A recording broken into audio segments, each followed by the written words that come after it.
ये जग का त्याग कोलाहल जब भी निःशब्द में आया, स्वयं से जब हुआ सम्मुख स्वयं का ध्यान है आया।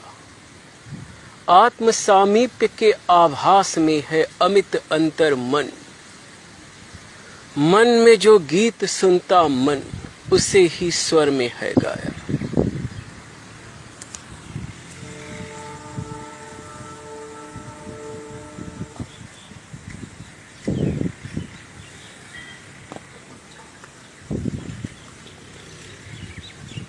स्वर तभी झंकृत होते हैं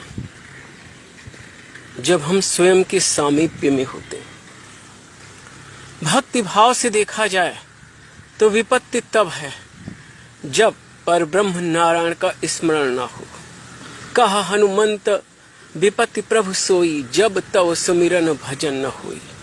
और ज्ञान मार्ग से देखा जाए तो विपत्ति तब है जब स्वयं का स्मरण ना हो। हमें जब स्वयं का स्मरण नहीं होता है, यही जीवन की घोर विपत्ति है, महाविपत्ति है। लेकिन इस विपत्ति का आभास कहाँ होता है? हम समस्याओं का समाधान, विपत्तियों का समाधान बाह्य जगत में ढूंढते रहते हैं, जबकि एक साधय सब सधय।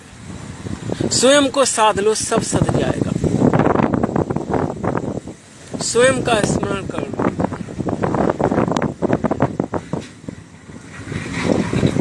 हम स्वयं को ही तो भूल गए। स्वयं का स्मरण कर लें, फिर कुछ सोचने की आवश्यकता ही नहीं। दृश्य का ध्यान क्या होगा स्वयं का जब मैं ध्याता हूँ। स्वयं के स्मरण में ही अमित सत्काम ज्ञाता हूँ। पूर्ण होती है जिज्ञासा जहाँ जिज्ञास हो सम्मुख।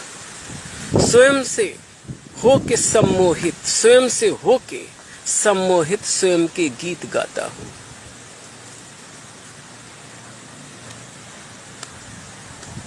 लेकिन जब तक चित्त की वृत्तियों में मन आबद्ध रहेगा, स्वयं का स्मरण नहीं होगा। तदा दृष्टा स्वरूपे अवस्थानम, तभी होगा जब चित्त वृत्ति निरोधा। योगः चित्त वृत्ति निरोधा। वास्तव में योग जो है वो स्वयं का स्मरण है।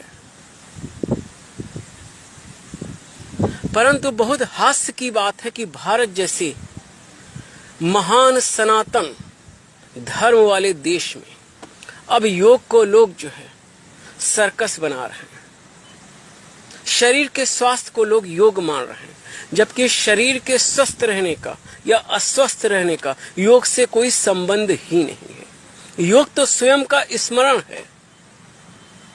अगर शरीर का स्वास्थ्य ही सब कुछ है तो जंगल के पशु पक्षी महान योगी हैं।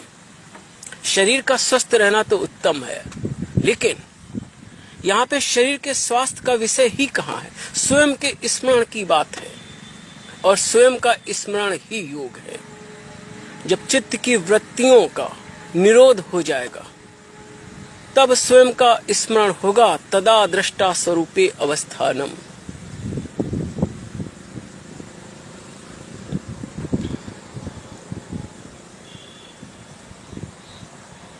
ओम नमो नारायण, ओम नमो नारायण, ओम नमो नारायण, ओम नमो नारायण।